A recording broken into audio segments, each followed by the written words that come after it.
这是雨落飞花剑法的雨。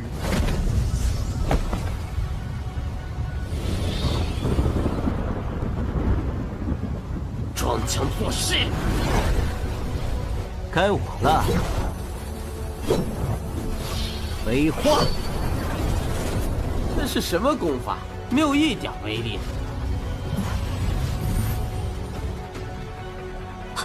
灵儿，快躲开！ Yuk guys, kita lanjutin film kemarin yang ceritanya sempat terputus saat kepercayaan Chen Feng telah salah diartikan. Dan kini muncul si Nona Ran berhati iblis datang bersama adiknya mengikuti sesi babak semifinal di sekte luar. Mentang-mentang menyandang sebagai murid utama di sekte dalam, cukup daripada kebanyakan basa-basi. Yuk guys, langsung saja kita masuk ke cerita filmnya. Melanjutkan di posisi Su dengan tetua aula bersama Mubai. Niat Mubai di sini baik untuk melihat keadaan tuannya, namun berujung penghinaan dari tetua aula. Dikatakan keluarga Su hanya membutuhkan anjing seperti Mubai, dan tetua aula ini berpesan ketika besok Mubai melawan Chen Feng untuk jangan mempermalukan keluarga Tuan Su.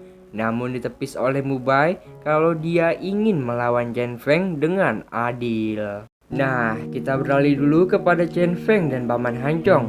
Dikatakan ajudan Su yang bernama Mubai adalah murid dari Paman Hancong. Waktu dulu, cerita kita dibawa flashback dengan posisi Mubai waktu junior, di mana waktu itu dia sangat cerdas dan pintar. Di usia mudanya, dia mampu menerobos ke ranah gerbang langit kelima. Hanya saja Mubai sama seperti Chen Feng, dia lahir dari keluarga miskin, namun tekad dan perjuangan akan kebaikannya tidak pernah putus asa dalam mengejar impian.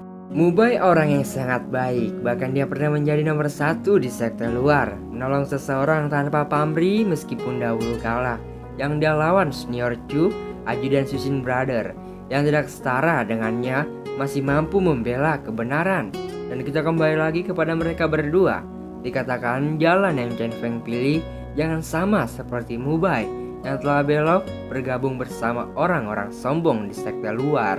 Cerita terus berlanjut di sisi Mubai, di mana air Tuhan secara bersamaan turun mengingatkan dia kepada orang-orang Jimawa seperti Sun Bao atas ketidakadilannya mengusik orang-orang susah tanpa belas kasihan. Lalu wanita yang dahulu kala sempat ditolong Mubai kini menjadi gila. Dikatakan ibunya sudah mati tersiksa oleh keluarga Sun Bao, menjadikan wanita ini seperti orang tidak waras karena depresi atas meninggal orang tua kesayangannya.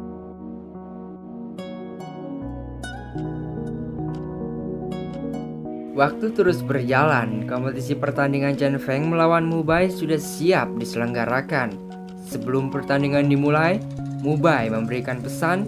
Dia pikir terlahir menjadi orang rendahan yang mempunyai bakat dan talenta untuk tidak diakui terlalu munafik.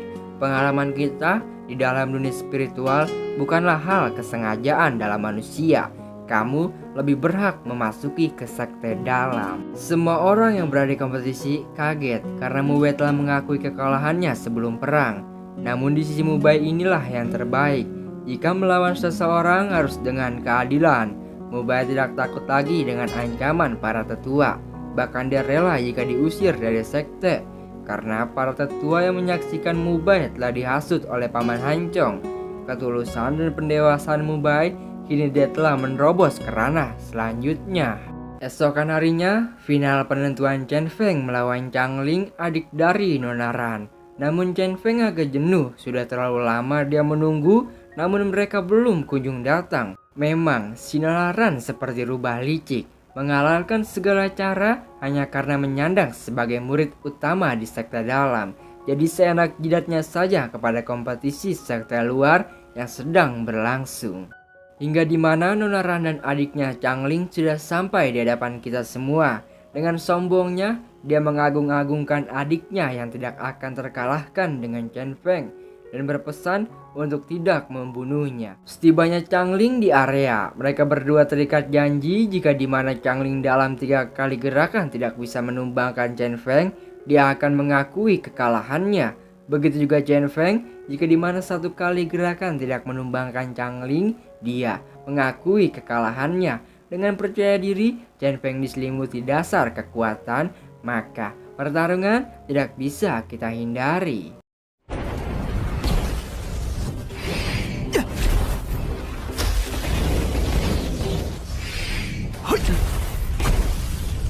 无论他如何挣扎，得了什么奇遇？不但能修炼了，而且实力暴涨。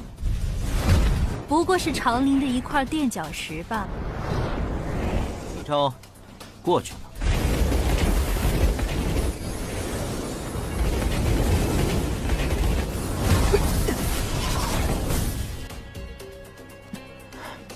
每一招都有36种后续变化。他修炼数年，也算练到了大成。第3招，不能留手了，不然今天要死在这儿了。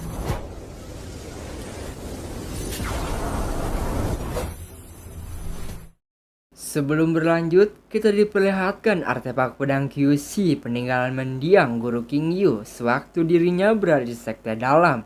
Pedang QC disimpan baik-baik oleh Paman Hancong dan sekarang diwariskan ke muridnya.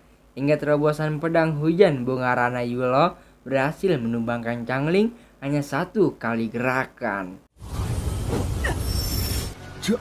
这是雨落飞花剑法的雨。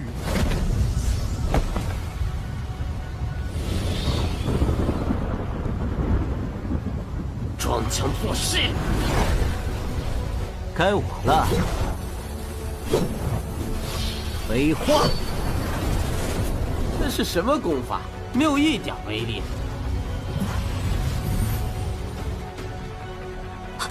灵儿，快躲开！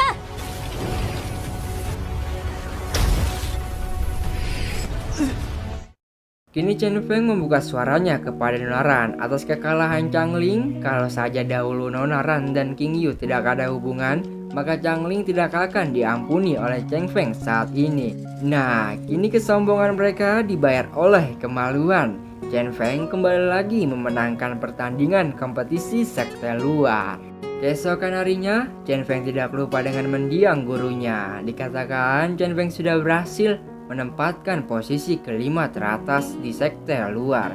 Tidak hanya itu, kabar bahagia Chen Feng kedatangan Paman Li yang baru saja sampai. Mereka berdua melepas rasa dan duka. Paman Li selama ini menghilang karena sebuah misi. Paman Li menceritakan singkatnya jika dahulu kala Tuan King Yu lahir dari Margayan, bertepatan di kota Daning yang cukup terkenal akan saudagar bisnisnya. Namun ada kisah kelam di balik itu semua, bahwa Yan King Yu atau King Yu dilahirkan dari seorang pembantu di keluarga Yan. Namun setelah ibu King Yu mengandung, mereka diusir dari keluarga Yan. Setelah 10 tahun ibu King Yu meninggal dunia dan King Yu sendiri memutuskan untuk bergabung ke sekte Qian Yuan, menjadi terkenal dan teratas. Namun di sisi keluarga Yan, mereka tidak mempunyai generasi selanjutnya untuk mewariskan tahta bisnisnya. Maka dari itu mereka ingin membawa King Yu untuk menjadi generasi yang akan datang. Namun karena insiden ini mengakibatkan King Yu harus menderita dan mati. Karena keluarga Yan mempunyai segel Panlong. Segel Panlong sendiri mempunyai efek yang besar bagi siapa saja yang mendapatkan segel Panlong tersebut. Kini para murid yang sudah berhasil memasuki posisi 5 teratas dipanggil langsung oleh ketua pemimpin sekte luar. Mereka berlima terdiri dari Chen Feng, Yu Qin Moling, satu lagi kita sebut saja Mia Khalifa, dan adiknya Nona Ran si Changling. Masuk di posisi murid 5 teratas hanya karena kakaknya murid utama di sekte dalam. Semasuknya mereka, para tetua dan ketua sekte luar yang bernama Zhou Bufan mengingatkan para murid bahwa kompetisi sekte luar akan segera dimulai dalam 1 bulan, dan mereka berlima berhak masuk ke sekte dalam. Namun kompetisi ini bukan hanya dihadiri oleh sekte Qian Yuan saja, ada pula sekte King Mu, sekte Jingang yang akan memperebutkan gelar ke sekte dalam. Jika mereka berlima tidak kompak satu sama lain, maka akan sirna harapan untuk masuk ke sekte dalam. Kompetisi terakhir ini adalah para murid pilihan semua yang berada di Rana Gerbang Langit dan Rana Gerbang Ilahi. Tujuannya adalah ke tanah suci Jusan untuk mengambil teratai giok hitam, maka di mana mereka yang sudah dapat akan menang. Berlanjut lagi di sisi Chen Feng yang sedang mengembangkan teknik pedangnya. Singkat saja saya ceritakan, Chen Feng sebelumnya mengambil misi sekte di tingkat 9 karena Chen Feng membutuhkan batu roh yang banyak. Makanya Chen Feng terus mengejar targetnya selama sebulan sebelum kompetisi akan dimulai. Siang dan malam Chen Feng terus berlatih karena misinya kali ini hanya muncul di pagi hari, yaitu ke aliran awan ungu untuk mengambil pohon naga. Namun dijaga oleh monster kalajengking yang mempunyai kekuatan dahsyat. Bahkan aliran awan ungu konon rumornya sangat menyeramkan. Banyak yang datang namun tak ada yang pulang. Di sisi kakek Dong Fanglin, dia dilingkari oleh para pemuda dari sekte Jingang karena memperebutkan sisaan monster naga dan monster iblis ular yang sebelumnya Chen Feng kalahkan. Tapi para pemuda sekte Jingang tidak mempercayai kalau kakek Dong Fanglin kalau dirinya sudah dikasih tahu oleh Chen Feng bahwa sisaan monster itu berada di tempat ini. Namun membuat amarah kakek Dong Fanglin memuncak dan menyerang salah satu pemuda sekte Jingang. 现在的小娃娃还真是不……老家伙，我们可是金刚门弟子。 Tapi dihentikan oleh Chen Feng yang kebetulan tidak jauh dari tempat pelatihannya. Di sini Chen Feng mengambil jalur tengah karena belah pihak ingin memiliki.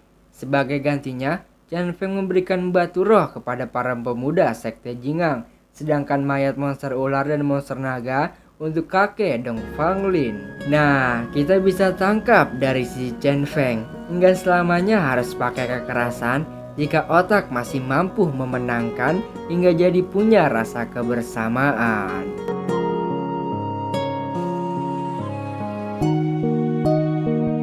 Nah, part 5 kali ini di akhir pertemuan Chen Feng kepada para pemuda sekte Jingang yang besar kemungkinan akan menjadi lawannya nanti di Tanah Suci Jusan, dan juga kakek Dong Fanglin yang bertemu di rumah pelelangan. Mungkin mereka semua di kelanjutan nantinya akan mempunyai chemistry dalam kebersamaan yang tidak akan pernah pudar. Oke lah, kalau gitu terima kasih buat kalian yang sudah menonton filmnya sampai habis. Saya ucapkan terima kasih, dan jika kalian suka dengan channel ini, langsung saja subscribe, oke? Saya Aura Film mau cabut dulu. Assalamualaikum.